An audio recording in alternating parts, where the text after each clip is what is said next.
नमस्कार दोस्तों, आइए अब हम प्रॉफिट और लॉस के एक बहुत ही इंपॉर्टेंट क्वेश्चन को सॉल्व करते हैं। ये क्वेश्चन दोस्तों एसएससी में पूछा हुआ है।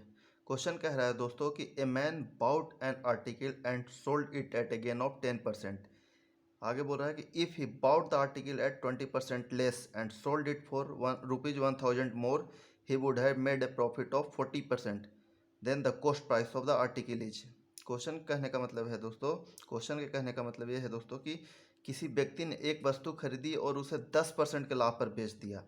यदि उसने वस्तु को 20% कम मूल्य पर खरीदा होता और उसे रुपये 1000 और अधिक में बेचा होता तो उसे 40% का लाभ मिलता। तो वस्तु का क्रय मूल्य ज्ञात करें। मतलब कि क्या कर रहा है दोस्तों कि एक व्यक्ति ने वस्तु खरीदी, उसे 10% के लाभ पे बेच दिया। तो मान ली कि जो वस्तु उसने जो खरीदा होगा, जो वस्तु का जो क्रय मूल्य है या ओरिजिनल कॉस्ट प्राइस, वो 100 यूनिट है। कितना है? 100 यूनिट।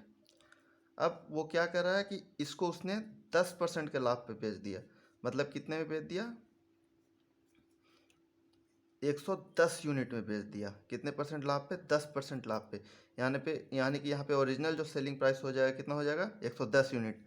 अब क्वेश्चन आगे कह रहा है दोस्तों, क्वेश्चन कह रहा है, अब कंडीशन ये डाल रहा है कि यदि वो इस वस्तु को 20% कम मूल्य पे खरीदा होता, मतलब 20% कम मूल्य पे खरीदा होता, मतलब इस कंडीशन में उसका जो न्यू कॉस्ट प्राइस हो जाएगा, कितना हो जाएगा? 80 यूनिट।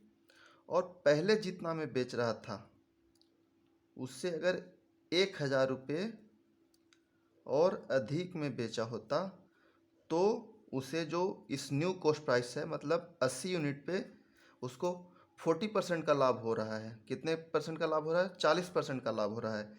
तो इस कंडीशन में जो न्यू सेलिंग प्राइस हो जाएगा, क्वेश्चन क्या कर रहा है कि पहले जितना में खरीदा होता उससे अगर 20% कम मूल्य पे खरीदेगा, मतलब कि 80 यूनिट में खरीदेगा, और पहले जितना बेच रहा है उससे अगर 1000 रुपये अधिक में बेचेगा, तो इस न्यू कॉस्ट प्राइस पे, जो न्यू कॉस्ट प्राइस 80 यूनिट है, इस पे इसको 40% का लाभ हो रहा है।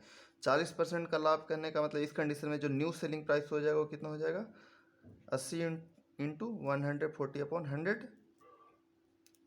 ये 2 जीरो कट गया, यानी कि 112 यूनिट। कितना हो जाएगा? 112 यूनिट। और ये जो पहले जो सेलिंग प्राइस था वो 110 यूनिट था, और अब जो सेलिंग प्राइस आ रहा है, न्यू सेलिंग प्राइस, वो कितना है? 112 यूनिट। और ये दोनों का जो डिफरेंस है वो कितना है? 1000 रुपये के बराबर। यानी कि ये जो ऐसे यूनिट में कितना डिफरेंस आ रहा है? 2 यूनिट का। और ये 2 यूनिट का वैल्यू कितना के बराबर है? 1000 के बराबर। यानी कि 2 यूनिट का जो वैल्यू है वो कितने के बराबर है? 1000 रुपये के बराबर है। इसलिए 1 यूनिट का वैल्यू कितने के बराबर हो जाएगा? 1000/2, यानी कि 500 रुपये के बराबर। कितने के बराबर? 500 रुपये के बराबर।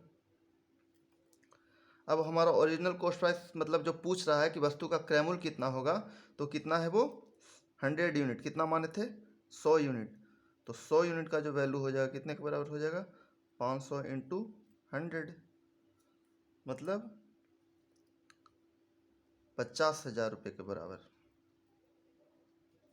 तो वस्तु का जो क्रय मूल्य है, वस्तु का क्रय मूल्य कितना हो जाएगा?